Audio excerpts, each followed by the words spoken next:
වේදනාව දැනෙන්නේ කැම නිසා නෙවෙයි, දත්වල සංවේදීතාවය නිසායි. විසඳුම නව සෙන්සිටිව් එක්ස්පර්ට් by සිග්නල්. තත්පර 30න් වේදනාවට සහනයක්. නැවත මතුවීම වැළැක්වීමට උපකාරී වේ. දත්වල සංවේදීතාවය නිසා ඇතිවන වේදනාව ඔබත් පරාජය කරන්න. නව සෙන්සිටිව් එක්ස්පර්ට් by සිග්නල්.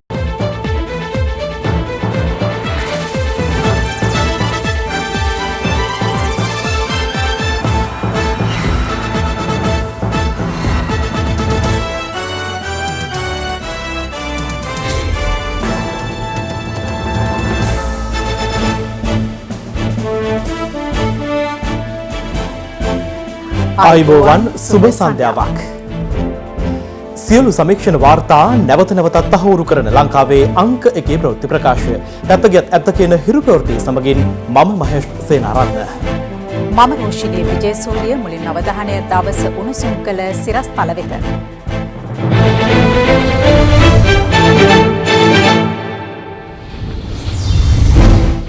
සහරාන්ට රටින් පනින්නට බදයුදීන්ගේ සොහයුරෙක් උදව් කරලා ජනපති කොමිසමේදී අනාවරණයක්. කරුණා ලෙඩවේ CIDට පැමිණීම කල්යයි. හරින් සිය ස්ථාවරය යළි තහවුරු කරයි. මහා සංඝරත්නයේ අප්‍රසාදය රදගුරු සංගමයත් හෙලා දකි. දෙවසකට පසු වැලිසර කඳවුර නාවිකයින්ට ඇරේ. දකුණේ පාතාලය මඩින්න STF මෙහෙයුමක්.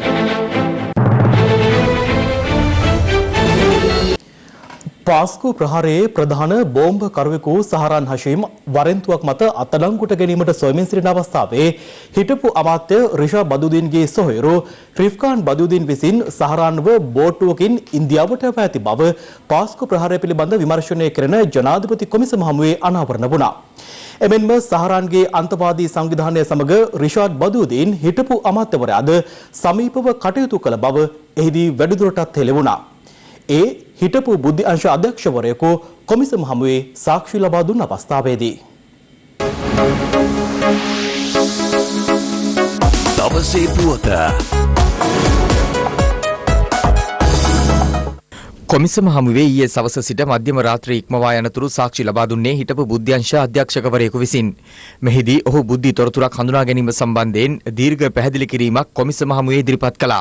ඒ අනුව පාස්කු ප්‍රහාරය සම්බන්ධයෙන් පූර්ව තොරතුරු ඇතුළත් කරමින් ආරක්ෂක අංශවල ඉහළ නිලධාරීන් අතර හුවමාරු වී තිබූ මේ වන විටත් ජනාධිපති කොමිසමේ වැඩිදුර විමර්ශනයට ලක්වෙමින් පවතින ලිපි කට්ටල දෙකක් හිටපු බුද්ධි අධ්‍යක්ෂකවරයාට පෙන්වා ඒවා බුද්ධි තොරතුරු ලෙස හඳුනා ගැනීමට හැකිදැයි කොමිසම ප්‍රශ්න කළා. ඉන්දිය මහ කොමසාරිස් කාර්යාලයට සහ වෙනත් වැදගත් දේවස්ථානවලට එම ප්‍රහාර එල්ල කරන බව මේ ලිපියේ සඳහන් ලෙස සාක්ෂිකරු දීර්ඝ පිළිතුරක් ලබා දුන්නා. එහිදී හිටපු බුද්ධි අධ්‍යක්ෂවරයා වැඩිදුරටත් සඳහන් කළේ නිර්ණායක 6ම අන්තර්ගත වන බැවින් මෙය නිශ්චිතවම බුද්ධි තොරතුරක් වන බවයි. මෙවැනි ආකාරයේ තොරතුරක් ලැබෙන්නේ ඉතා කලාතුරකින් බවත් තම සේවා කාලය තුළ මෙවැනි පැහැදිලි සම්පූර්ණ තොරතුරු සහිත ලිපි ලැබී ඇත්තේ එකක් හෝ දෙකක් පමණක් බවත් ඔහු කොමිසම හමුවේ සඳහන් කළා. අනතුරුව ජනාධිපති කොමිසම විසින් මුල් ලේඛන කට්ටලේ සහ සමාන වූත් ඊට වැඩිමනක් ඇතුළත් කර තිබූ තවත් ලිපි කට්ටලයක් පරීක්ෂා කර බලා එහි අන්තර්ගතය පිළිබඳව පැහැදිලි කරන ලෙස සාක්ෂිකරුට පැවසුවා. එම ලිපියේද බුද්ධි නිර්ණායක 6ට පැහැදිලි තොරතුරු ඇතුළත් බවත් පෙර ලිපියට අමතරව ප්‍රහාරය සිදු කර හැකි නම් ලැයිස්තුවට ආමි මොහොමඩ් යන්න ද එක් වී ඇති බවත් ඔහු පෙන්වා දුන්නා. කෙසේ වෙතත් එහි වැඩිදුරටත් සඳහන් කර ඇති කතෝලික පල්ලිවලට සහ ඉන්දිය මහ කොමසාරිස් කාර්යාලයේ ඉලක්ක කරගන්නා බව නිශ්චිතව මෙතෙක් අනාවරණය වී නොමැත යනුවෙනුත් සියලු අන්‍යාගමිකයන් ඝාතනය කිරීම උතුම් ක්‍රියාවක් බවත් අන්‍යාගමිකයන් විනාශ කරමින් ඉස්ලාමය ප්‍රවර්ධනය කරමින් සමාජ මාධ්‍ය ඔස්සේ සහරාන් 2016 සිට සිය අනුගාමිකයන් අභිප්‍රේරණය කර ඇත ලෙස දෙයාකාරයක කරුණු ඇතුළත් කිරීම නිසා මෙම තොරතුරු ඇතුළත් ලිපිය දකින අයෙක් මෙය සැක සහිතව නිරීක්ෂණය කරන බවත් සාක්ෂිකරු සඳහන් කළා. ජනාධිපති කොමිසම එහිදී පැවසුවේ එසේනම් මෙම තොරතුරු යම් දියාරු කිරීමකට ලක් කර ඇත්තේද යන්නයි. එය නිවැරදි බව පැවසූ සාක්ෂිකරු සඳහන් කළේ ලිපියේ මුල මෙය නිශ්චිත බුද්ධි තොරතුරක් ලෙස දැක්වුවත් අග දක්වා ඇති ඉහතකී කරුණ තුළින් යම් දියාරු කිරීමක් සිදු කර ඇති බවයි. එමෙන්ම ජාතික බුද්ධි ප්‍රධානී තනතුරට බුද්ධිමය තොරතුරු පිළිබඳ දැනුමක් ඇති පුද්ගලයෙකු පත්විය යුතුවත් එවන විට එම දුරේ දැරූ විශ්‍රාමික නියෝජ්‍ය පොලිස්පති සිසිර මෙන්ඩිස් ඊට පෙර බුද්ධි තොරතුරු සම්බන්ධ විෂයපතයක් සමග කටයුතු නොකළ බව සාක්ෂිකරු සඳහන් කළා. එහින් ඔහුට මේ පිළිබඳ යම් දැනුම අඩු බවක් තිබෙන්නට ඇතැයිද සාක්ෂිකරු වැඩිදුරටත් සඳහන් කළා. කෙසේ වෙතත් මෙම ලිපියේ සඳහන් සහරාන් හෂීම් පිළිබඳව තම බුද්ධි අංශය මගින් අවස්ථා 9කදී සහරාන්ගේ අන්තවාදී ප්‍රකාශ සහ ක්‍රියා සම්බන්ධයෙන් ජාතික බුද්ධි ප්‍රධානී සිසිර මෙන්ඩිස් සහ රාජ්‍ය බුද්ධි අධ්‍යක්ෂ නිලන්ත ජයවර්ධන දැනුවත් කළ බව ඔහු කොමිසමට හෙළි කළා. සහරාන් සමාජ මාධ්‍ය ඔස්සේ සිදු කරන ලද ප්‍රකාශ සහ බෙදාහැර තිබූ වීඩියෝ IS මතයට ඉතා සමාන වූ නිසා ඒ පිළිබඳ කඩිනමින් නීතිමය පියවර ගන්නා ලෙස Taman එහිදී දැනුවත් කළ බව ඔහු වැඩිදුරටත් සඳහන් කළා. කාත්තන්කුඩි ප්‍රදේශයේ පල්ලි දෙකක් අතර සිදු වූ ගැටුමට අදාළ සහරාන් හෂීම් වරෙන් තුලත්ව පොලිසියෙන් සැඟව සිටි නිසා තම බුද්ධි අංශය මගින් සැකකරු සිටින ස්ථාන පිළිබඳ නිරන්තර සොයා බැලීමක් සිදු කළ බව සාක්ෂිකරු සඳහන් කළා. ඒ අනුව වරක් ඔහු මාවනැල්ල ප්‍රදේශයේ සහ කුරුණෑගල ප්‍රදේශයේ සිටින බවට ලද තොරතුරු මත සිදු කළ සොයා බැලීමකදී ඔහු එම ප්‍රදේශයට පැමිණ පිටව ගොස් ඇති බවත් එලෙස ඔහු එක් ප්‍රදේශයකින් තවත් ප්‍රදේශයකට පලා යමින් සිටින බවට තොරතුරු ලැබුණු බව සාක්ෂිකරු සඳහන් කළා. පසුව 2018 දෙසැම්බර් මාසයට පෙර සහරාන් හෂීම් මන්නාරමට පැමිණ එහිදී බෝට්ටුවකින් ඉන්දියාවට ගොස් කාශ්මීරය දක්වා ගොස් තිබූ බවත් සැකකරුට අයත් YouTube චැනලයකට ඉන්දියාවේ හයිදරාබාද් සිට තවත් වීඩියෝවක් මුදාහැර තිබූ බවත් හිටපු බුද්ධි අධ්‍යක්ෂකවරයා කොමිසමට අනාවරණ කළා. ඔහු එලෙස ඉන්දියාවට ගොස් තිබුණේ කාගේ සහායකින්ද? කොමිසම විමසුවා.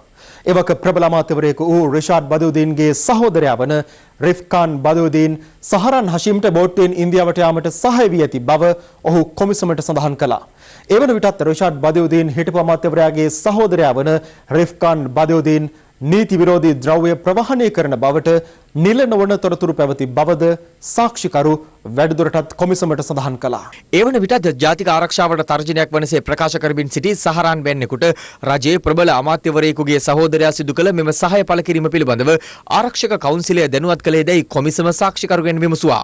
Taman මේ පිළිබඳ එවක හිටපු හමුදාපති මහේෂ් සේනානායක මහතා දැනුවත් කර අඟහරුවාදා දිනක පැවති බුද්ධි රැස්වීමේදීද කතා කළ බව පැවසූ සාක්ෂිකරු වැඩිදුරටත් සඳහන් කළේ 2019 මාර්තු 22 වෙනිදා මේ පිළිබඳ එවක ආරක්ෂක ලේකම් හේමසිරි ප්‍රනාන්දු මහතා හරහා ජාතික බුද්ධි ප්‍රධානියාගේ අවධානයටද යොමු කර ආරක්ෂක කවුන්සිලයට දැන්වූ බවයි. මෙම තොරතුරු දැනුම් දීමෙන් පසු පාස්කු ප්‍රහාරයට පෙර ආරක්ෂක කවුන්සිලයේ රැස්වුණේ දැයි කොමිසම විමසුවා. ඉන්පසු ආරක්ෂක කවුන්සිලයේ රැස්වීමක් නොපැවතුණු බවත් ආරක්ෂක ලේකම් හේමසිරි ප්‍රනාන්දු මහතාගේ ප්‍රධානත්වයෙන් මාර්තු 20 අප්‍රේල් 2 සහ අප්‍රේල් 9 පැවති බුද්ධි සමාලෝචන රැස්වීම්වලදී Taman මෙම තොරතුරු ඉදිරිපත් කළද ඒ පිළිබඳ කතා බහක් ඇති නොවූ බවත් ඔහු කොමිසම හමුවේ සඳහන් කළා. මේට අමතරව සහරාන් හෂීම් සම්බන්ධ වූ ශ්‍රී ලංකා තෞහිද් ජමාත් සංවිධානයට එවක කර්මාන්ත හා වාණිජ්‍ය කටයුතු අමාත්‍යවරයා ලෙස සිටි රිෂාඩ් බදුදීන් සහයෝගය ලබා දුන් බවද සාක්ෂිකරු කොමිසමට පැවසුවා.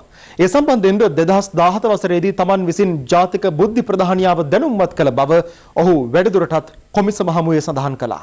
කොමිසම එහිදී විමසුවේ මෙම සියලු තොරතුරු එවක ආරක්ෂක අමාත්‍යවරයා දැනුවත්ව සිටියේද යන්නයි. සාමාන්‍යයෙන් ආරක්ෂක රාජ්‍ය අමාත්‍යවරයා බුද්ධි සමාලෝචන රැස්වීම් වලට සහභාගී වන නිසා ඔහු හරහා ආරක්ෂක අමාත්‍ය ධූරය දරන ජනාධිපතිවරයා මෙම කරුණු දැනුවත් වන බව හිටපු බුද්ධි අධ්‍යක්ෂකවරයා ජනාධිපති කොමිසම හමුවේ වැඩිදුරටත් සඳහන් කළා. දවසේ පුවත කොළඹ අගරදගුරු අතියුතුම් මැල්කම් කාදිනල් රංජිත් හිමිපාණන්ට අපහාස වන අන්දමින් හරින් ප්‍රනාන්දු හිටපු මන්ත්‍රීවරයා කළ ප්‍රකාශය හෙලා දකින බව ශ්‍රී ලංකා කතෝලික රදගුරු මණ්ඩලය පවසනවා. එමෙන්ම හරින් ප්‍රනාන්දු හිටපු මන්ත්‍රීවරයා අගරදගුරු හිමියන් සම්බන්ධයෙන් කළ ප්‍රකාශය පිළිබඳව මහා සංඝරත්නයේද සිය අප්‍රසාදය පළ කළා. සමගි ජනබලවේගයේ ජාතික ලෑස්තු සමාජිකයෙකු වන හරින් ප්‍රනාන්දු හිටපු පාර්ලිමේන්තු මන්ත්‍රීවරයා පොළොන්නරුව මැදිරිගිරිය ප්‍රදේශයේ පසුගිය 21 වෙනිදා පැවතු ජනහමුවකදී අගරදගුරු අතියුතු මැල්කම් කාදිනල් රංජිත් හිමිපාණන්ට අපහාස වන ලෙස මෙලෙස අදහස් පළ කළා. කතෝලික ඡන්ද 80%ක් සාමාන්‍යයෙන් දාන්නේ එක්සත් ජාතික පක්ෂ අපේක්ෂකයට. එතනට දුන්න ෂොට් එක. ඒකට ගියා මොකද අපේ අද රදගුරු හිමිපාණන් ගාවට ගියා. එයා දුන්න මරු දේශපාලනය. හැබැයි ඔය අද රදගුරු තනිකර දේශපාලනය කිරීම ගැන මට හිරිකිතයක් තියෙනවා. ඔය ප්‍රශ්නේ වුණාම එයා කිව්වනේ ඇමති පුතා බේරුණා අපේ මිනිස්සු මරුණා කියලා මොන හාත් භූත කතාවක්ද ඒක. ඒ කරේ තනිකර දේශපාලනය. ඒක තමයි 105 ගේමේ ඇතුලේ හිටපු මිනිස්සු. සමගි ජනබලවේගයේ බදුල්ල ආසන බල මණ්ඩල රැස්වීම අමතමින් හරින් ප්‍රනාන්දු හිටපු මන්ත්‍රීවරයා තම ස්ථාවරය අද යලි තහවුරු කළා. ඡන්ද 142ක් සජිත් මැතිතුමාට 152ක් ගෝඨාභය රාජපක්ෂ 152 ගෝඨාභය මහත්තයාගේ මේ පැත්තට බැර කරගත්තා නම් 47 නම් දෙවෙනි මනාපයට යනවා. ජේ.වී.පී. ගහලා තිබ්බේ ඒගොල්ලන්ගේ දෙවෙනි මනාපේ සජිත් ප්‍රේමදාස මැතිතුමාට. ඒකයි මං කිව්වේ මෙතන ගේමක් තිබුණා. මං එදාත් යෝග කියාගෙන යනකොට තමයි ඔය අතිඋතුම් කාර්යල් හිම්පාන මේ වගේ කට්ටියගේ ප්‍රකාශ මේකට බලපෑවා කියලා. ඒ නිසා ඒක සම්බන්ධයෙන් උන්වහන්සේට එහෙම නැත්නම් ඒක කතෝලික ජනතාවට ඒක බාධකයක් වුණා නම් ඒකට සමාවයි සිටිනවා. හැබැයි මගේ ස්ථාවරයමයි. පොන්ද පණ තියෙන නායකයෙක් පත් කරගන්න ඕනේ කිව්වා. මේ ආණ්ඩුව වෙනස් වෙන්න ඕනේ කිව්වා. ඒවා දේශපාලනය කරේ නැහැ කියනවා නම් ඉතින් ඒක දෙපාරක් හිතලා බලන්න ඕන කතාවක්. හැබැයි අතිඋතුම් කාර්යනල් මැතිතුමා රංජිත් හිම්පාණන්ට මම මේ අවස්ථාවේදී සමාව භාජනය කරනවා. මට අර අගරදගුරු එක අදරදගුරු කියලා කිව්වයි කියන එකට එච්චරයි මගේ අතින් වෙච්ච වරද. මේ අතර කාදිනල් හිමිපාණන් සම්බන්ධයෙන් හරින් ප්‍රනාන්දු හිටපු මන්ත්‍රීවරයා සිදු කළ ප්‍රකාශය දැඩි ලෙස හෙලා දකින බව නිවේදනයක් නිකුත් කරමින් එක්සත් ජාතික පක්ෂයද පවසනවා. එම පක්ෂය නිකුත් කළ නිවේදනයක දැක්වෙන්නේ පාස්කු ඉරිදා එල්ලවූ ත්‍රස්ත ප්‍රහාරයෙන් පසු කාදිනල් හිමිපාණන්ගෙන් එවකට පැවති රජයට ලැබුණු සහයෝගය පිළිබඳ අමතක නොකළ යුතු බවයි. මේ අතර අගරාදුගුරු හිමිපාණන්ට චෝදනා කරමින් හරින් ප්‍රනාන්දු හිටපු මන්ත්‍රීවරයා කළ ප්‍රකාශය සම්බන්ධයෙන් ශ්‍රී ලංකා කතෝලික රදුගුරු මණ්ඩලය ඇතුළු කතෝලික ප්‍රජාව සිය දැඩි විරෝධය පළ කරනවා. අපි උත්සාහ කරන්නට ඕන චරිත ඝාතනය නොකර අන් අයගේ වස්ත්‍ර ගලවලා තමන්ගේ නිර්වත වසා ගන්නට ඒ වස්ත්‍ර පාවිච්චි නොකර හොඳ දේශපාලන සංස්කෘතිය නිර්මාණය කිරීමට ඉදිරිපත් වෙන්නට. දේශපාලනය නිසා, බලලෝභය නිසා, ධනලෝභය නිසා අපි ඒවා පරිත්‍යාග කරන්න අරකයි. හිටපු අමාත්‍ය හරින් ප්‍රනාන්දු දේශපාලන වේදිකාවක කරපු මේ ප්‍රකාශය තුළ මා දකින්නේ එක්තරා විදිහක අපහාසයක් ඒ වගේම අගෞරවයක් කාඩිනල් හිමිපාණන්ට සිද්ධ වුණා කියලා. මේකේ තේරෙන්නේ මේ ප්‍රකාශය කරපු කෙනාගේ චරිත ලක්ෂණ පිළිබඳව. ආගමික නායකයන්ට අගෞරව කිරීම දේශපාලන නායකයන් නැවැත්විය යුතු කාලයක් මම හිතන්නේ පැමිණ තිබෙනවා. කාදිනල් හිමිපාණන් මේ ජනතාවට පුදුමාකාර විදිහට ආදරය කරන නායකයෙක්. උන්වහන්සේ එදා ඉඳලා අද වෙනකම් මේ ස්ථානයට ආපු වාර ප්‍රමාණය මට ගණන් කරන්නවත් බෑ. උන්වහන්සේ ප්‍රධාන වශයෙන් කිව් දේ තමයි ඔබ තනි වෙලා නැහැ. තාත්තා කෙනෙක් වගේ මං ඉන්නවා. ඒ නිසා මෙහෙම කටයුතු කිරීම පක්ෂ දේශපාලනයේද. උන්වහන්සේත් එක්ක කටයුතු කරේ ප්‍රධාන වශයෙන්ම ගෞරවනීය සංඝරත්නය. මේකට පක්ෂ දේශපාලනය කියලා කවුරු හරි කියනවා නම් කියන කෙනාගේ ප්‍රශ්නයක් මේක. මෙවැනි ප්‍රකාශයක් කිරීම මං හිතන්නේ මේ ලංකාවේ ඉන්න කිසිම කෙනෙක් අනුමත කරන්නේ නැහැ. මේ අපේ ජනතාව අපිට දුරකථන ඇමතුම් දීලා අහනවා ඇයි ෆාදර් මෙහෙම කරන්නේ? අපිට ඉන්න එකම ශක්තිය, අපිට ඉන්න එකම හඬ උන්වහන්සේට ඇයි මේ වගේ අපහාස එල්ල කරන්න කියලා. නැවතත් මේ ඔවුන්ගේ ලේ කුපිත වීමක් වගේ අපි දකින්නේ. කාදිනල් හිමිපාණන් හැම විටම ඉල්ලා සිටියේ අපට සාධාරණී ඉටු කර දෙන ලෙසයි. මේ වගේ උතුම් ක්‍රියා පහත් කළ සැලකීම, නින්දිත ලෙස විවේචනය කිරීම, අපගේ කනගාටුව ප්‍රකාශ කරන, අප්‍රසාදය ප්‍රකාශ කරන අවස්ථාවක් කරගන්නවා. මේ අතර සියම් මහානිකායේ අස්කිරි පාර්ශවය, ශ්‍රී ලංකා රාමඤ්ඤ මහානිකාය සහ කෝට්ටේ කල්යාණී ශ්‍රී සාමග්‍රී ධර්ම මහා සංඝ සභාවද හරින් ප්‍රනාන්දු හිටපු මන්ත්‍රීවරයා කළ ප්‍රකාශය හෙලා දකිමින් අදහස් පළ කළා. සමහර අවස්ථාවලදී අපට පේනවා ඇතම් දේශපාලන ශාස්ත්‍රයේ කටයුතු කරන අයට ධර්මයේ පිළිබඳව තමන් අදහන ආගම පිළිබඳව ඊතරම් තැකීමක් නැති බව බුදුහාමුදුරන්ට ඒ වගේම පැවිද්දන්ට පමණක් නොවේ අන්‍ය ආගමිකයන්ට ඒ පමණක් නොවේ ගිහියෙකුට හෝ කිසියම් කෙනෙක් අපහාස කරනවා නම් නිඳා කරනවා නම් ගරහනවා නම් ඒ තැනැත්තා වසලයක බව තමයි වසල සූත්‍රයේ සඳහන් වන්නේ. කාදිනල්තුමා දේශපාලනය කිරීමක්, දේශපාලනයට සම්බන්ධ වීමක් කියලා හරීම් ප්‍රනාන්දු කියන മന്ത്രിවරයා කරන චෝදනාව ඒට අපේ අප්‍රසාදය පළ කරනවා. ඒක කිසිම විදියකින් සාධාරණ නැති ප්‍රකාශයක් දේශපාලනඥයෙක් කළ යුතු. ඒ දේශපාලන පක්ෂයේ ප්‍රධානීන් නායකයන් මේ පිළිබඳව අවධානය යොමු කරන්නට ඕන. තමන්ගේ පක්ෂයේ පුජ්‍යලයන් මේ ආගමික නායකයන්ට විරුද්ධව කරන ප්‍රකාශ ඒවාට එරෙහිව ක්‍රියා කරන්නට ඕන. අග්‍රරාජගුරු ප්‍රසාදීන් වහන්සේගේ ප්‍රකාශයක් සම්බන්ධයෙන් හරින් ප්‍රනාන්දු මන්ත්‍රීතුමා දෝෂ දර්ශනයට ලක් කරමින් එතුමාට සදින් නින්දා අපහාස වන විදිහට ක්‍රියා කිරීම පාර්ලිමේන්තු මන්ත්‍රීවරයෙකුට කිසිසේත් ගැලපෙන්නේ නැහැ. ඒක පහත් වැඩක්. එතුමා ප්‍රකාශය වෙනුවෙන් අපේ බලවත් පිළිකුලත් ඉදිරිපත් කරන්න කැමැතියි. ආගමික සහජීවනයේ ඊටාම ඉහළින් අගය කරන වටිනාම පුජ්‍යලේ කාදිනල්තුමා කියලා කියන්නේ. එතුමා පහුගිය බෝම්බ පිපිරීම් කාලේ ඊටාම බුද්ධිමත්ව ක්‍රියා කිරීම නිසා මේ රටේ සිදුවෙන්න ගියේ මහා විපතක් වැළකී ගියා කියලයි මම විශ්වාස කරන්නේ. එතුමාගේ ක්‍රියාකලාපයේ අපහාසයට ලක් කිරීම පිළිකුලෙන් ප්‍රතික්ෂේප කරනවා. බෞද්ධ ජනතාවත් එතුමාට කරපු ඒ අපහාසය අහලා ඔය කියන නොදැමුණු හිටපු മന്ത്രിවරයාව ප්‍රතික්ෂේප කරනවායි කියන එකයි මගේ විශ්වාසය. එතුමාට පියාණන් වහන්සේ කිව්වනම් ත්‍රස්තවාදීන්ගේ පහරයක් පල්ලියට ඇති වෙනවයි කියලා හුට තිබුණා කාඩිනල්තුමා දැනුවත් කරන්න.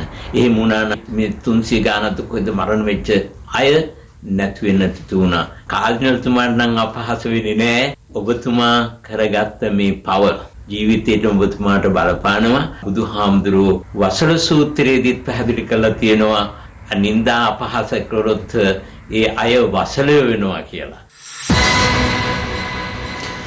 හරින් ප්‍රනාන්දු හිටපු මන්ත්‍රීවරයා කොළඹ අගරදුගුරු අතිඋතුම් මැල්කම් කාදිනල් රංජිත් හිමිපාණන් සම්බන්ධයෙන් සිදු කළ ප්‍රකාශය පිළිබඳව දේශපාලනඥයින් මෙලෙස අදහස් පළ කළා. කාදිනල් තුමා එදා ප්‍රකාශ කළේ කතෝලික සමාජයේ තියෙන වේදනාව මිසක් එතුමාගේ පෞද්ගලික අදහසක් නෙවෙයි. එහෙමනම් හරින් ප්‍රනාන්දු මැතිතුමා මේ අපහාස කරලා තියෙන්නේ අතිඋතුම් කාදිනල් තුමන්ට නෙවෙයි සමස්ත කතෝලික ප්‍රජාවටයි. එදා හරින් ප්‍රනාන්දු මැතිතුමා කාදිනල් තුමන්ට අපහාස කරනවා, සජිත් ප්‍රේමදාස මැතිතුමා සමාව ගන්නවා. හෙට හරින් ප්‍රනාන්දු මැතිතුමා මහානායක ස්වාමීන් වහන්සේලාට අපහාස කරනවා, සජිත් ප්‍රේමදාස මැතිතුමා ඊළ සමාව ගන්නවා. මේකත් හොඳ අපූර්ව එකඟතාවය. අපි සජිත් ප්‍රේමදාස මැතිතුමාගෙන් දැනගන්න කැමති මොකක්ද හරින් ප්‍රනාන්දු මැතිතුමාට ලබා දෙන දඬුවම. හරිමනම් මේ කොමිසමෙනුත් පළවෙනියට ප්‍රශ්න කරන්නේ හරින් ප්‍රනාන්දු මහත්තයාගේ තාත්තා කොහොමද කිව්වේ කියන එක. තමන්ගේ කැබිනට් මණ්ඩලයට රිෂාඩ් බදුරුදීන් අමතුමාගේ සහෝදරයා මේකට සම්බන්ධයි කියන එක පොලිසිය නීතිපතිවරු උසාවියට කියනවා. තමන්ගේ ආණ්ඩුවේ වෙච්ච ත්‍රස්තවාදී ක්‍රියාකාරකම් වහගන්න අද මොවුන් ආගමික නායකයන්ට දොස් කියනවා. පාස්කු ප්‍රහාරය ගැන උන්වහන්සේ කරන ප්‍රකාශ එකක්වත් පක්ෂද්දායි කියලා මම හිතන්නේ නැහැ. අපේ රජයේ වග කියන්න ඕනේ තිබිච්ච රජය. ඒකට අනිවාර්යයෙන්ම උන්වහන්සේ වේදනාවෙන් කතා කරනකොට අපේ රජයේ විවේචනය වෙනවා. රජයේ තිබුණ අඩුපාඩු උන්වහන්සේ කතා කරනවා. ඒක අපිට කියන්න බෑ දේශපාලනයක් කියලා. හරින් ප්‍රනාන්දුලා බදූදීන්ලව හකීම්ලව අන්තවාදීන්ව හොරතල් කරන ගමන් ඒට විරුද්ධව පෙනී සිටින ආගමික නායකයින්ව අපහාසයට ලක් කරනවා. අදටත් අන්තවාදීන් එක්ක දේශපාලන සන්ධාන ගහගෙන අන්තවාදීන් තමන්ගේ තුරුල තියාගෙන ඉඳ තමයි ඔවුන්ට ඡන්ද නැති වුනේ. ඒ නිසා තමන්ගේ වගකීම් හරියට ඉටු කරන්නේ නැතුව හරින් ප්‍රනාන්දුලා මේ කාදිනල්තුමාට කරපු අපහාසය අපි සම්පූර්ණයෙන්ම හෙලා දකිනවා. සජිත් ප්‍රේමදාස මැතිතුමාගේ මතය ලංකාව පුරා ගෙනියන්න තමයි ජාතික ලැයිස්තුවට හරින් ප්‍රනාන්දුව දැම්මේ. මේක සජිත් ප්‍රේමදාස මැතිතුමාගේ මතය නෙවෙයි න ะ. එතුමා සමාව ගන්න එක නෙවෙයි කල යුත්තේ. හරින් ප්‍රනාන්දුව ජාතික ලැයිස්තුවෙන් අයින් කරලා රටට කියන්න ඕන තවදුරටත් හරින්නේ නැහැ කියලා. අගරාධගුරුතුමා කියන්නේ සමස්ත ජනතාවගේ ප්‍රසාදයට ලක් වෙච්ච කෙනෙක්. ඒ වගේම උන්වහන්සේ මන් දන්න විදියට කිසිදු දේශපාලන පක්ෂයකට උදව් කරේ නැහැ. හිටපු ජනාධිපතිවරයාට චෝදනා කරා. ආරක්ෂක ලේකම්වරයාට, ඒ වගේම පොලිස්පතිවරයාට, ඒ සියලු අංශවලට චෝදනා කරේ සිද්ධිය සම්බන්ධව. ඉතින් අගරාධගුරුතුමා නෙමෙයි සජිත් ප්‍රේමදාස පැරැද්දුවේ හරෙන් ප්‍රනාන්දුලා වගේ කට්ටිය. එකෙක් මාතර පැත්තෙන් බැනගෙන යනවා සිංහල බෞද්ධ ජන සමාජයට සහ අපේ ස්වාමින් වහන්සේලා. අනිත් පැත්තෙන් මෙන්න අපේ ගෞරවනීය අගරාධගුරුතුමාට හරියට බැනගෙන යනවා. මේගොල්ලන්ට දිට්ඨ ධම්ම වේදනීය කර්මය පරිසම් දෙනවා. ඒකේ ප්‍රතිඵලය ලබන දවස තමයි අගෝස්තු 6 වෙනිදාට හරින් ප්‍රනාන්දු මහත්තයා කාඩිනල් තුමන්ට චෝදනා කරන්නේ එයාගේ තාත්තා යාව බේරගත්තු හන්දා. එයාගේ තාත්තට රාජ් පොලිසියෙන් කිව්වා හන්දා අද පල්ලිවලට පුතාව යවන්න එපා කියලා. ඉතින් අර මැරිච්ච දරුවන්ගේ තාත්තලාට එහෙම කියන්න කවුරුත් හිටියේ නැහැ. කාඩිනල් තුමා පෙනී හිටින්නේ එහෙම කියන්න කවුරුත් හිටියේ නැති තාත්තලාගේ දරුවෝ වෙනුවෙන්. ඒ කාඩිනල් තුමාට චෝදනා කරන්න හරින් ප්‍රනාන්දු වගේ දේශපාලන රස්තියාදුකාරයෙකුට දේශපාලන සල්ලාලයෙකුට මොකද්ද තියෙන සදාචාරාත්මක අයිතිය? කාඩිනල් තුමන්ට චෝදනා කරන තරම් හරින් ප්‍රනාන්දු වැදගත් මිනිහෙක්ද? කොයිතරම් වැදගත්ද කියලා සමහර ඔය එළි වෙලා තියෙන රූපරාම වලින් පේනවා.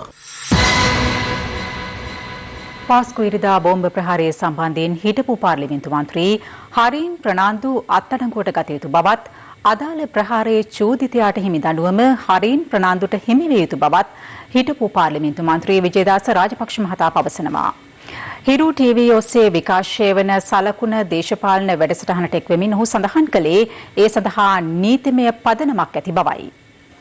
ආදිනල් හිමිපාණන් වහන්සේ මේ කාලේ පහළ වුණා කියන්නේ අපේ රටට ආශිර්වාදයක්. අපි උන්වහන්සේට ඊ타මාත්ම භක්තිමත්ව ගරු කරනවා. අපේ රටේ භික්ෂුන් වහන්සේලාගේ පවා විශාල ගරුත්වයක් තියෙනවා ආදිනල් හිමිපාණන් වහන්සේට. ඒකට හරින් ප්‍රනාන්දු වගේ කෙනෙක් ඒ වගේ උත්තරීතර ආගමික නායක හිමිපාණන් වහන්සේ කෙනෙකුට මේ තරම් පරිභව කරනවා නම් මේ වගේ මූණක් දකින්නකොට හරින් ප්‍රනාන්දුගේ මූණ දකින්නකොට ඇත්තටම අපිට වමන යන තරමට අපිරියයි. මේ වගේ මිනිස්සුන්ට ඡන්දෙ දෙන්න මෝඩයෝ මේ රටේ ඉන්නවද කියලා අහන්න ඕනේ. හරිනම් තමුදිත පාස්කු ඉරිදා බෝම්බ ප්‍රහාරේ මිනිමරුන් චෝදනාවට හරින් ප්‍රනාන්දු අත්අඩංගුවට ගන්න ඕනේ. මොකද නීතිමය පදනම? මම කියන්නේ නීතිය පදනම. අම්මලාගේ තාත්තලාගේ දූලාගේ පුතාලාගේ බෑනාගේ මුණුපුරන්ගේ මස් කැදලි එක ගෝණියට එකතු කරලා ගෙනිච්චේ. ඒක කාගේ මස්ද කියලා දන්නෙත් නැහැ. ඒ තරම් ක්‍රූර ඝාතනයක් මේක. බෝම්බේ පුපුරලා පැය ගාන ඉගි. මාධ්‍යයට කියනවා මම බේරුණා. මට දෙයියෝ බැලලා. මම කොච්චි කඩේ පල්ලි මම යන පල්ලි. හැබැයි මං අද ගියේ නැහැ. ඇයි ගියේ නැත්තේ? මට තාත්තා කිව්වා ඔය පල්ලියට හෙට යන්න එපා. ඔගේ බෝම්බ පුපුරනවා. ඒක නිසා මම බේරුණා. අපේ රටේ අනිත් කතෝලික භක්තිමතු ඔක්කොම පුපුරලා මලාට මට කමක් නැහැ කියන පණිවිඩය දුන්නානේ රට. ඒතර ඔහු මේක දැනගෙන හිටියනේ. ඔහු ඇමති කෙනෙක්. කැබිනට් මණ්ඩලයේ ඇමති කෙනෙක්. මොකද ගත පියවර? මොකුත් දැත්තේ නැහැ. එහෙනම් මොකද්ද නීතිය? ඒ බෝම්බේ පුපුරපු අපරාධي කරපු මිනිහට චූදිතයට අපරාධකාරයට දෙන දඩුවම මොහුට දෙන්න ඕන. ඒක තමයි නීතිය.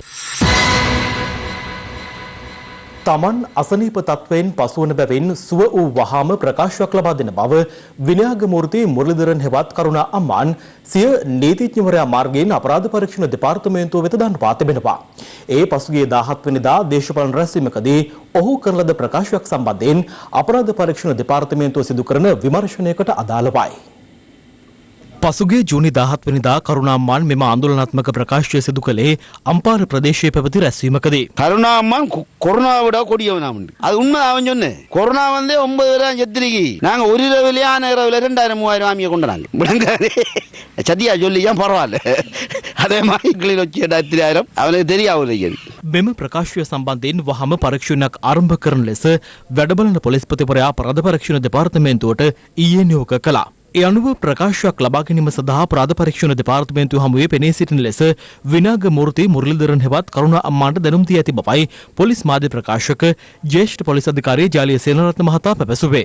මාධ්‍යවේදීන් බොහෝ පිරිසක් විනාග මූර්ති මුරලිදරන් හෙවත් කරුණා අම්මාන්ගේ පැමිණීම අපේක්ෂාවෙන් අපරාධ පරීක්ෂණ දෙපාර්තමේන්තුව අතර රැඳී සිටින නමුත් ඔහු අද දිනේදී අපරාධ පරීක්ෂණ දෙපාර්තමේන්තුව හමුවේ පෙනී සිටියේ නැහැ. මේ විමර්ශනයට අනුව මේ වෙන විටත් ප්‍රකාශ කීපයක් සටහන් කර ගැනීම සඳහා කටයුතු කර තියෙනවා. ඒ වගේම අද දින ඒ සම්බන්ධයෙන් අපරාධ පරීක්ෂණ දෙපාර්තමේන්තුව විසින් ගරු අධිකරණය වෙත කරුණු වාර්තා කිරීමට පියවර ගනු ලැබුවා. ඒ වගේම දැනට විමර්ශන කණ්ඩායමක් අම්පාර ප්‍රදේශයට සහ මඩකලපුව ප්‍රදේශයට යැවීමට කටයුතු කර තිබෙනවා. මේ විමර්ශන කණ්ඩායම එම ප්‍රදේශයට ගොස් ඊට අදාළ විමර්ශන කටයුතු ආරම්භ කිරීමට නියමිතව තියෙනවා. දැනට තියෙන තත්ත්වය යටතේ අත්අඩංගුවට ගැනීම සඳහා තොරතුරු අනාවරණය වෙලා නැහැ. නමුත් ප්‍රකාශ සටහන් කිරීමෙන් අනතුරුව එම ප්‍රකාශවල ලැබෙන සාක්ෂි අනුව ඉදිරියේදී ගනු ලබන හැකි සහ ගනු ලබන ක්‍රියාමාර්ග පිළිබඳව තීරණය කිරීමට නියමිතව තියෙනවා. කරුණාමාන් සිය නීතිඥවරයා මාර්ගයෙන් අපරාධ පරීක්ෂණ දෙපාර්තමේන්තුව වෙත දඬුවම් ඇත්තේ ඔහු අසනීප තත්වයෙන් පසුවන බැවින් සූ වහම අපරාධ පරීක්ෂණ දෙපාර්තමේන්තුව හමුවට පැමිණ ප්‍රකාශයක් ලබා දෙන බවයි. මේ අතර කරුණාමාන් සිදු කළ ප්‍රකාශය සම්බන්ධයෙන් පාර්ශ්ව කිහිපයක් අදහස් පළ කළා. අත්ත වශයෙන්ම වියුත්තේ ත්‍රස්තවාදියෙකු ලෙස කටයුතු කරන ලද කාලේ කරන ලද මිනීමැරුම් පිළිබඳව Taman දැන් කම්පාවටපත් වෙනවා කියලා. Taman දෙමළ දරුවන් පැහැරගෙන ගිහිල්ලා ඔවුන් බලහත්කාරයෙන් ත්‍රස්තවාදීන් බවට පත් කර ගැනීම ගැන කනගාටු වෙන බව කියන කරුණාම්මාන් කෙනෙක් තමයි අද රටට අවශ්‍ය. කරුණාම්මාන් වෙන්න පුළුවන්, විමල් වීරවංශ වෙන්න පුළුවන්. රටේ නීතියට අභියෝග කරන ප්‍රකාශයක් කරලා තියෙනවා නම් ඒ මරපු මිනිස්සු වෙනුවෙන් මේ උත්තර බඳින්න වෙනවා. නීතිය හමුවට එන්න වෙනවා. ඒකෙදි ආයේ එයා ඉන්නේ කොයි කඳවුරේද කියන එක අදාළ නැහැ. ඡන්ද ඉල්ලන කෙනෙක් මේ වගේ ප්‍රකාශයක් කරනවා කියන්නේ ඊටාම බරපතලයි. හරිනම් මේ වෙනකොට මේ ප්‍රකාශය වෙනුවෙන් ඊටාම තදින් ක්‍රියාමාර්ගයක් අරගන්න ඕනේ. මේ වගේ පුද්ගලයෙක් ඉන්න ඕනි හිරබාරේ. අපි කියන්නේ ඔහුව වහම අත්අඩංගුවට ගත යුතුයි. කරුණාම්මාන් කටහැරලා කියප එකත් හොඳයි. යෝජනීය රටවල් වලට දැනගන්න කොටි හමුදාවක තිබුණු පොරිරකම හා අමනුෂ්‍යකම. දැන් ගමේ එකේ කොරෙන් වෙඩි තියලා කවුරු හරි හැංගිලා ඉඳලා අවුරුදු 20ක් විතර ගිහිල්ලා කිව්වොත් නඩුව අමතක වෙලා ගියාම මම තමයි අර සිරිපාලට වෙඩි තියලා මැරුවේ. කිව්වොත් එහෙම එක පැයක් ඉන්න දෙනවද? යකෝ නිකන් සාමාන්‍ය මිනිස්සු නෙමෙයි. මේ රට වෙනුවෙන් ලේ මස් දන් දීපු යුද හමුදා නිලධාරීන් මරලා දැම්ම කියන ප්‍රකාශය ජනතාවට ආමන්ත්‍රණය කරමින් හිටපු පාර්ලිමේන්තු මන්ත්‍රීවරයෙක් කරවාම ඒක මෙරටේ ජාතියම නිහඬ කරන ප්‍රකාශයක්. කරුණාම්මාන්ගේ ප්‍රකාශය හෙලා දැකීම ඒ වගේම එක ත්‍රිවිධ හමුදාවටත් පොලිසියටත් අගෞරවයක් හැටියට තමයි මම දකින්නේ. මොනවා වුණත් ආණ්ඩුව කියනවා ඒගොල්ලන් CID එක දාලා පරීක්ෂණ කරනවා කියලා. නමුත් ආණ්ඩුව ඍජුවම කියන්නට ඕනේ ඒගොල්ලන්ගේ තුනෙන් දෙක හදන්න කරුණාම්මාන් ආණ්ඩුවට එකතු කරගන්න නැද්ද කියලා එක ඍජුවම කියන්නට ඕනේ. උත්සමක අපේ අන්තර් සම්බන්ධිකුත් නැහැ. ආණ්ඩුව අතර කිසිම කිවිසුමකුත් නැහැ. කිසියම් විදියකින් ඔහු හමුදා සෙබළුන් ඝාතනයකින් සම්බන්ධ නම් ඒක ඔප්පු කළ හැකි නම් ඔහුට දඬුවම් දීම පිළිබඳව අපට කිසි ප්‍රශ්නයක් නැහැ. ඔහුට විරුද්ධව නීතිය ක්‍රියාත්මක කළ යුතුමයි. දීර්ඝ කාලයක සිට සිදු කළ අත්‍යවශ්‍ය නොවන ආනයන දේශීය ආර්ථිකය ගොඩනැගීමේ අරමුණ ඇතිව සීමා කර ඇති බැවින් ක්ෂේත්‍ර රැසක නිෂ්පාදන ආරම්භීමේ අවස්ථාව උදා වී ඇති බව ජනාධිපති ගෝඨාභය රාජපක්ෂ මහතා පවසනවා. ජනාධිපතිවරයා මේ අදහස් පළ කළේ ඊයේ පස්වරුවේ ජනාධිපති කාර්යාලයේ පැවති සාකච්ඡාවකදී. කර්මාන්ත හා ව්‍යවසාය සංවර්ධනය සඳහා වූ අන්තර් අමාත්‍යාංශ කාර්ය සාධක බලකාය ශේෂ්ත්‍ර රැසක කර්මාන්තකරුවන් සහ ජනාධිපති ගෝඨාභය රාජපක්ෂ මහතා අතර මෙම හමුව සිදු වුණේ ජනාධිපති කාර්යාලයේදී. සෞභාග්‍ය දැක්ම ප්‍රතිපත්ති ප්‍රකාශනයෙන් පොරොන්දු ආකාරයට ජනතා කේන්ද්‍රීය ආර්ථිකයකට ගමන් මඟ සකසා ඇති බැවින් දේශීය සහ අන්තර්ජාතික වෙළඳපොළ ජය ගැනීම කර්මාන්තකරුවා හමුවේ ඇති වත්මන් අභියෝගයේ බව ජනාධිපතිවරයා මෙහිදී ප්‍රකාශ කළා. ජනාධිපති ගෝඨාභය රාජපක්ෂ මහතා සඳහන් කළේ ජනතාවගේ පාරිභෝගික අවශ්‍යතා සපුරාලීම නව කර්මාන්ත බිහි කිරීම සහ රටට නව තාක්ෂණය හඳුන්වා දීම වැනි බොහෝතේ ව්‍යාපාරිකයන් විසින් සිදු කළ යුතු බවයි. රට තුළ නිෂ්පාදනය කරන සෑම භාණ්ඩයකම හා සපයන සෑම සේවාවකම ගුණාත්මක භාවය ඉහළ මට්ටමකින් පවත්වා ගැනීමට සහ ජාත්‍යන්තර ප්‍රමිතීන්ට අනුගත වීමට උත්සාහ කළ යුතු බවද ජනාධිපතිවරයා මෙහිදී අවධාරණය කර තිබෙනවා. තනි අංක පොලි අනුපාතයකට බැංකු ණය සම්පාදනය ආරම්භ ඇති බව පෙන්වා දුන් ජනාධිපතිවරයා ඉදිරි මාස කිහිපය තුළ මෙරට නිෂ්පාදනය කරන කොස්ස ඉදලේ සිට බෙහෙත් පෙත්ත දක්වා දේශීය නිෂ්පාදන වර්ධනය කරමින් ප්‍රතිඵල පෙන්වීම කර්මාන්තකරුවාගෙන් තමන් අපේක්ෂා කරන බව ප්‍රකාශ කළා. ජනාධිපතිවරයා සඳහන් කළේ ගොවියාට වගා කිරීමට උපදෙස් දී කෘෂි භෝග ආනයනයේ රජීය ප්‍රතිපත්තිය නොවන බවත් කර්මාන්තකරුවා සේම ගොවියාටද ඉල්ලුම හඳුනාගෙන කටයුතු කිරීමට අවස්ථාව උදා වී ඇති බවයි. මෝටර් රථ නිෂ්පාදනය එකලස් කිරීම, ලෝහ, සම්, රබර්, විදුලි හා විද්‍යුත් උපකරණ, දැව, ඇඟලුම්, ඖෂධ ඇතුළු ක්ෂේත්‍ර රැසක නියෝජිතයන් මෙම සාකච්ඡාවට එක්ව සිටියා.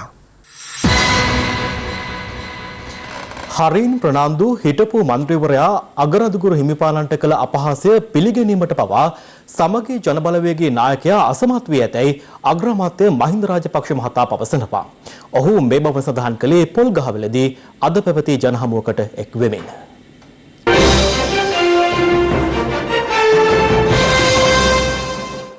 ශ්‍රී ලංකා පොදුජන පෙරමුණේ මැතිවරණ අපේක්ෂකයින්ගේ ජය තහවුරු කිරීම සඳහා පැවති ජනහමු කිහිපයකටම අග්‍රාමාත්‍යවරයා සහභාගී වුණා. බෞද්ධාගමන කරපු අගෞරවය, මා සංඝරත්නය කරපු අගෞරවය, නින්දා, අපහාස ඒවල පළ විපාක තමයි අද මෙයා වෙන්නේ. මංගල සමරවීර කාඩිනල් හිමිපාණන්ට මොන තරම් අපහාස කෙරුවද? ඒවල විරුද්ධව කතා කරුවේ නෑ. ඊයේ පෙරේද හරෙන් ප්‍රනාන්දු ආබල් කාඩිනල් හිමිපාණන්ට අපහාස කරනවා. මා ලේකංගාවක් වෙන්න එකක්. ඕම නියතමාව මනුස්සකමින් රැකගත් ආගමික නායකයා හරෙන් ප්‍රනාන්දු අපහාස කරනවා. ප්‍රේමදාස මහත්තයාද කියනවා අගෞරවයක් සිද්ධ වුණා නම් කිය. සිද්ධ වුණා. ප්‍රේමදාස මහත්තයා කොන්ද බලන්න නැහැ කියන්නේ හරෙන්ගෙන් අගෞරවයක් වුණා කියලා. එහෙම නායකයෝ තමයි අගමැතිකම් ඉල්ලන්නේ. මම මෙතන වාඩිලා ඉන්නකොට මම දැක්ක පොස්ට් ගහ. ඊට ටිකක් එහෙන් තියෙනවා රෝට්න ගහ. මට මතක් වුණේ ඔහුගේ ආණ්ඩුව මොනවද කරේ නැහැ කියලා අපි කිව්වට මොනවා දෙයක් කරා. අපිට කොස්කොලයි රෝට්න කන්න කිව්වමද? දානෙට කොස්කොලයි රෝට්නුයි දෙන්න හැදුවේ. කිසිම සැලැස්මක් නැතුව, කිසිම අර්ශනයක් නැතුව රටක් පාලනය කරපු යුගයක් වඩපත් වුණා. ජනතාව හැම අංශින්ම පීඩනයටපත් වුණා. ඒ අවුරුදු 5 අත්වසින අපතේ ගිය අවුරුදු 5ක් වශයෙන් තමයි මම දකින්නේ. අද ඒ අය නැවත බලේ ඉන්න පාර්ලිමේන්තුවට ගෝඨාභය රාජපක්ෂ මහත්මයා ජයග්‍රහණය කළා. ඒ නිසා තමයි මම හිතන්නේ කොයි වසංගතය මේ විදිහට පාලනය කරන්න පුළුවන් වුණේ. ඉතින් ඒ සියල්ල කරන්න උට ශක්තිය තිබුණා. ඒක දැඩි තීන්දුව ගන්න උන් නිර්භය වුණා. අද අපිට තියෙන වගකීම. ආධිපතිවරයා ජයග්‍රහණය කළා තියෙනවා. පුරුදු වෙච්ච ජනතා පුරුදු සියල්ල ඉටු කරන්න. එතකොට පාර්ලිමේන්තුවේ බලය අවශ්‍යයි. ඒ හින්දා තමයි අපි ඉල්ලන්නේ තුලින් දෙකේ බලය. අනුමෝද එක්සත් ජාතික පක්ෂ දෙකට ගැටිලා. මේ දවස්වල නම් දකින්නේ අර කවුද එක්කෙනෙක් මේ නම කියන්න කිරිකිතය කිසිම ආගමික නායකයෙකුට ගැරහීම මොකද යුතුකාරයක්. ඉතින් මේවට උල්පන්දම් දෙන්නේ ඔහු ඒ තැනට මෙහෙවන්නේ කවුද කියන එක තුමාගේ පක්ෂේ නායකත්වය දැනගන්න ඕනේ.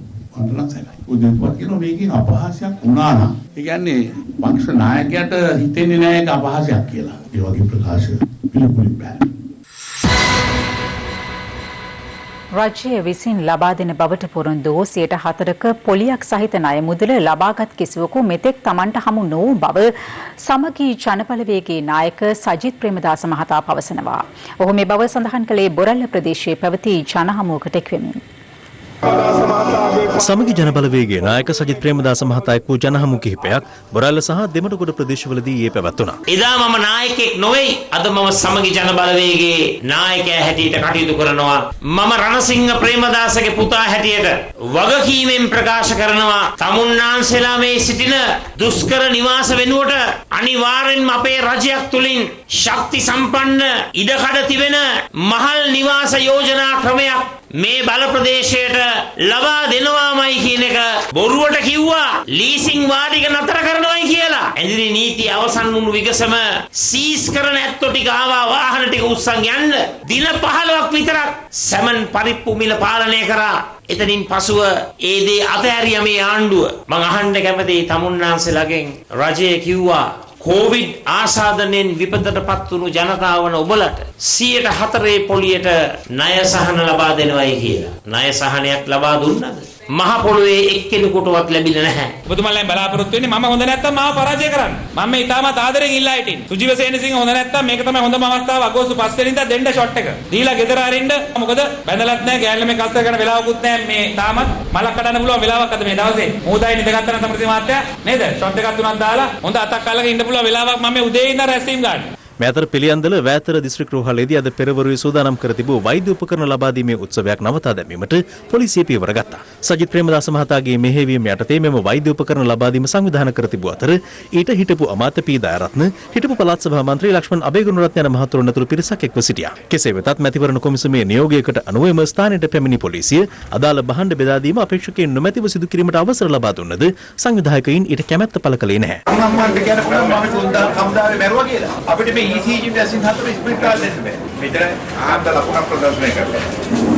ඔය පිටපස්සේ නෝයි තම්දල කාටවත් මම දන්නවා මේ දැන් මේව එකක්වත් දෙන්න එපා කියලා මැතිවරණ කොමසාරිස් කිව්වා. මම නීතියට මට කියන්න එපා ගරු කරන පොත නීතිය ගරු කරන ලොකු මිනිස්සු කරු කරන්න ඕනේ. අපි විතරක් ගරු කරන්න ඕනේ. අපිට ලැබුණු උපදේශ අනුව මේ බඩුව අද මෙතන බෙදා දෙන්නේ නැහැ. මැතිවරණ කොමසාරිස්තුමා ලිපියක් ඇවිල්ලා තියෙනවා මේක දේශපාලනඥයෝ නැතුව බාර දෙන්න කියලා. නමුත් ඔබතුමාලා එහෙම බාර දෙන්නේ නැද්ද? එහෙම එකපාරට එන ලියුම් වලට අපි තීරණ ගන්න බෑ. අපි සාකච්ඡා කරන තීරණයක්.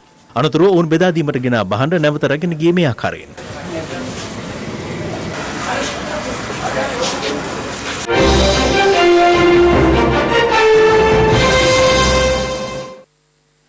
මද්‍රව්‍ය ජාවාරම්කරුවන්ගේ සියලු දේපොළ රාජසන්තක කිරීමට ක්‍රියාමාර්ග ගන්නා බව බස්නාහිර පළාත භාර ජ්‍යෙෂ්ඨ නියෝජ්‍ය පොලිස්පති දේශබන්දු තෙන්නකෝන් මහතා පවසනවා. ඒ මහතා මේ අදහස් පළ කළේ අද කොළඹදී පැවති ප්‍රවෘත්ති සාකච්ඡාවකට එක් වෙමින්. ශ්‍රී ලංකා පොලිසිය අපරාධ පරීක්ෂණ දෙපාර්තමේන්තුව විශේෂකාර බලකාය උද්‍යාංශ සම්බන්ධ කරගෙන දැවැන්ත ක්‍රියාදාමයක් මේ සංවිධානාත්මක අපරාධ සහ මද්‍රව්‍ය ජාවාරම මෙරටින් සම්පූර්ණයෙන්ම තුරන් කිරීම සඳහා අපි මේ වෙද්දී ආරම්භ කරලා තියෙනවා. මද්‍රව්‍ය ජාවාරම පිටුපස්ස කුමන තරාතිරම පුද්ගලයින්ගේ හෝ වේවා සියලු දේපළ රාජසන්තක කිරීම සම්බන්ධයෙන් අවශ්‍ය පියවර ගන්නවා පොලිස්පතිතුමා විසින් අද දවසේ මේ මුදල් විශුද්ධීකරණය කිරීම සම්බන්ධව ක්‍රියා කරන අංශවලට අලුතෙන් නිලධාරීන් ප්‍රමාණයක් ලබා දීලා මද්‍රව්‍ය වලින් මුදල් ලැබපු පුද්ගලයා සම්බන්ධව විමර්ශන ඉතාමත් දැඩි කරන්න ක්‍රියාමාර්ග ආරම්භ තියෙනවා. දකුණු පළාත ක්‍රියාත්මක වන විශේෂයෙන්ම ඇල්පිටිය, ගාල්ල, මාතර සහ තංගල්ල කියන පොලිස් කොට්ටාශවල ක්‍රියාත්මක වන සංවිධානාත්මක අපරාධ කණ්ඩායම් සමාජිකයන් පිළිබඳ තොරතුරු ලබාගෙන ඉදිරි සතිය තුළදී මේ මෙහෙයුම ආරම්භ කරන්න බලාපොරොත්තු වෙනවා. බස්නාහිර පළාත තුළ ක්‍රියාත්මක වන කණ්ඩායම් 12ක් සහ දකුණු පළාතේ ක්‍රියාත්මක වන කණ්ඩායම් 5ක් මේ වෙනකොට හඳුනාගෙන තියෙනවා. පහුගිය සතිය තුළදී අපේ සංග්‍රාමික යතුරුපැදි කණ්ඩායම් සහ හදිසි ප්‍රහාරක කණ්ඩායම් SWAT teams අපි කොළඹට ගෙනල්ලා බස්නාහිර පළාතේ හඳුනාගත් කලාප 7ක් තුල මෙහෙයුම් ආරම්භ කරලා තියෙනවා. නිදැල්ලේ ඉන්න සංවිධානාත්මක අපරාධකරුවන් අත්අඩංගුවට ගැනීමේ මෙහෙයුම් දැන්ටමත් ආරම්භ කරලා තියෙනවා. මේ අතර ව්‍යාජ ක්‍රෙඩිට් කාඩ් උපයෝගී කරගනිමින් ජාත්‍යන්තර මට්ටමේ ජාවාරම්ග නිරත වූ විදේශිකයන් සිවුදෙනෙකු ගල්කිස්ස ප්‍රදේශයේ ප්‍රධාන පෙළේ හෝටලයක් තුල රැඳී සිටියේදී පොලිස් විශේෂකාර්ය බලකාය අත්අඩංගුවට ගෙන තිබෙනවා. අත්අඩංගුවටගත් පිරිස අතරට නයිජීරියානු ජාතිකයින් තිදෙනෙකු සහ උගන්ඩා ජාතික කාන්තාවක් ඇතුළත්. පොලිස් විශේෂකාර්ය බලකායේ බුද්ධ්‍යංශයට ලද තොරතුරකට අනුව අද පෙරවරුවේ මෙම සැකකරුවන් සිව් දෙනා අත්අඩංගුවට ගෙන තිබෙනවා. ඔවුන් සන්තකයේ තිබී ව්‍යාජ ඩෙබිට් කාඩ්පත් 20කට ආසන්න ප්‍රමාණයක් සොයාගත් අතර වැඩිදුර පරීක්ෂා කිරීමවලදී හෙළි වුණේ 2017 වසරේදී මෙරටට පැමිණි ඇති ඔවුන් වීසා නොමැතිව රැඳී සිට ඇති බවයි. සමාජ මාධ්‍ය ඔස්සේ පුද්ගලයන් ඇසුරු කර මුදල් වංචා කර ඇති මෙම පිරිස මීට පෙර අපරාධ පරීක්ෂණ දෙපාර්තමේන්තුව විසින් අත්අඩංගුවටගෙන බන්ධනාගාරගතව සිට ඇති බවටද ප්‍රශ්න කිරීමවලදී හෙළි වුණා. පොලිස් විශේෂකාර්ය බලකාය සඳහන් කළේ අත්අඩංගුවටගත් සැකකරුවන් සිව් දෙනා වැඩිදුර පරීක්ෂණ සඳහා අපරාධ පරීක්ෂණ දෙපාර්තමේන්තුවට ඉදිරිපත් කළ බවයි. COVID-19 ආසාදනයේ වී ප්‍රතිකාර ලැබූ තවත් 22 දෙනෙකු සුවය ලබා රෝහල් වලින් පිටව යාමත් සමග මෙරටදී සුවය ලැබූ සමස්ත සංඛ්‍යාව 1548ක් දක්වා ඉහළ ගියා. මේ අතර COVID-19 ව්‍යාප්තිය හමුවේ වසා දැමුණු වැලිසර නාවික හමුදා කඳවුර මාස 2කට පසු අද විවෘත කෙරුණා. මෙරට COVID-19 ව්‍යාප්තිය ආරම්භීමත් සමග ආසාදිතයන්ගේ ආශ්‍රිතයන් හඳුනා ගැනීම සහ ඔවුන් නිරෝධායනයට යොමු කරවීමේදී ශ්‍රී ලංකා නාවික හමුදාව දැක්වූයේ සක්‍රීය දායකත්වයක්. ජායල සුදුවැල්ල ප්‍රදේශයේ ආසාදිතයන් ඇසුරු කළ පුද්ගලයන් නිරෝධායනයට යොමු කිරීමේ මෙහෙයුමකට සම්බන්ධ වූ වැලිසර නාවික හමුදා කඳවුරේ සමාජිකයන් 30 දෙනෙකු නිරෝධායනය වීමට සිදු වුණේද එවන් තත්ත්වයක් යටතේයි. මේ අතර වැලිසර නාවික හමුදා කඳවුරට අනියුක්ත නාවික බටයෙකුට COVID-19 වෛරසය ආසාදනය වී ඇති බවට පසුගිය අප්‍රේල් 22 වෙනිදා පළමු වරට අනාවරණ වුණා. ඒ අනුව අප්‍රේල් 24 වෙනිදා සිට වැලිසර නාවික හමුදා කඳවුර වසා දැමමින් හුදකලා කිරීමට පියවර ගත්තේ COVID-19 ව්‍යාප්තිය පාලනය කිරීමේ ආරක්ෂිත ක්‍රියාමාර්ගයක් ලෙසයි. වැලිසර නාවික හමුදා කඳවුරේ සමාජිකයන් 898 දෙනෙකුට COVID-19 වෛරසය ආසාදනය වූ අතර ඉන් 786 දෙනෙකු මේ වන විට පූර්ණ සුවය ලබා රෝහල් වලින් පිටව ගොස් තිබෙනවා. මෙරට වැඩිම COVID-19 ආසාදිතයන් සංඛ්‍යාවක් වාර්තා වූ වැලිසර නාවික හමුදා කඳවුර මාස 2කට පසු අද යලි විවෘත කෙරුණා.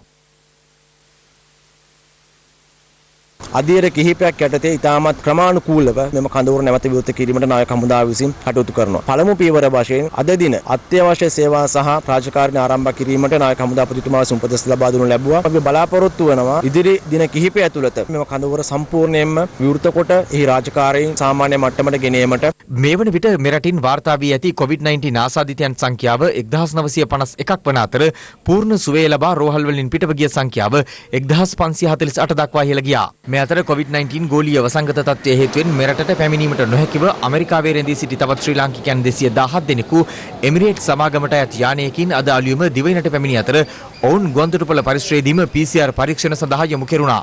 මේ අතර COVID-19 ව්‍යාප්තියෙන් ලොව වැඩිම බලපෑමක් එල්ල වී ඇති ඇමරිකාව තුළ රැඳී සිටිමින් රැකියාවල නිරත වීමට ලබා දෙන ග්‍රීන් කාඩ් සහ අනිකුත් විදේශ ශ්‍රමිකයන් සඳහා වීසා නිකුත් නොකිරීමේ තීරණය මේ වසර අවසන් වනතුරු දීර්ඝ කිරීමට ජනාධිපති ඩොනල්ඩ් ට්‍රම්ප් පියවර ගත්තා.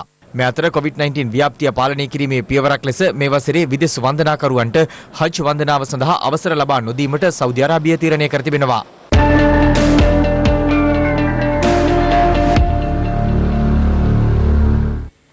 ඇවන්ගාඩ් සිද්ධියට අදාළ පැමිණිල්ල සම්බන්ධයෙන් විභාග කිරීමට දේශපාලන පරිගැනීම් පිළිබඳ පරීක්ෂා කෙරෙන ජනාධිපති කොමිසමට බලයක් නැති බව අද දිනේ කොමිසම හමුවේ පෙනී සිටි වග උත්තරකරුවන් පැවසුවා.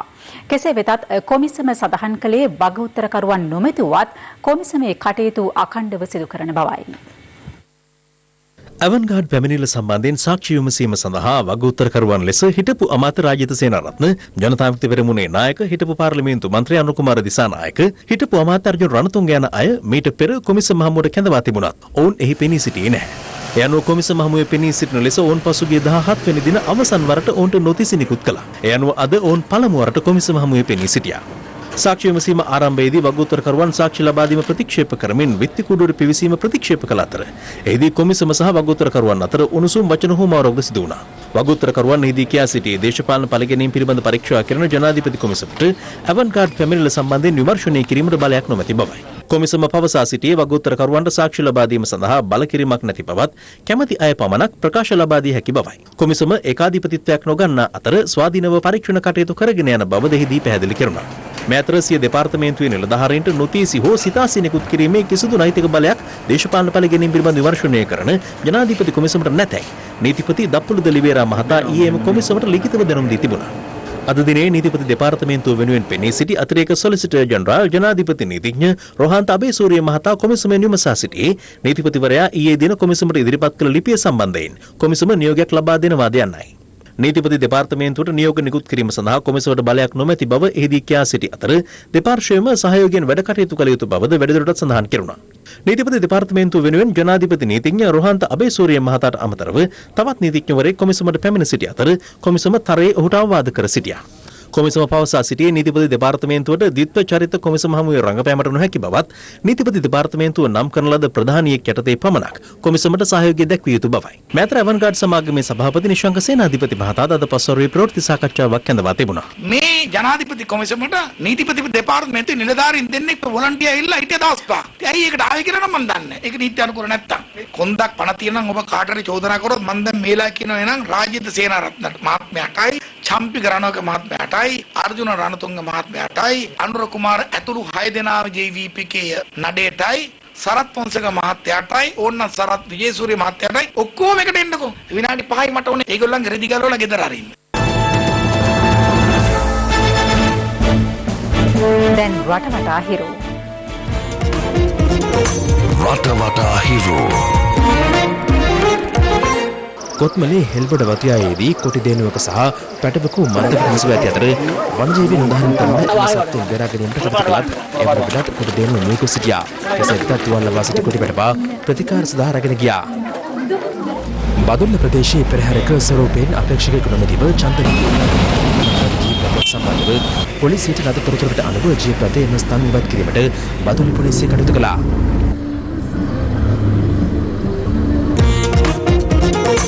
රටවටා හිරු.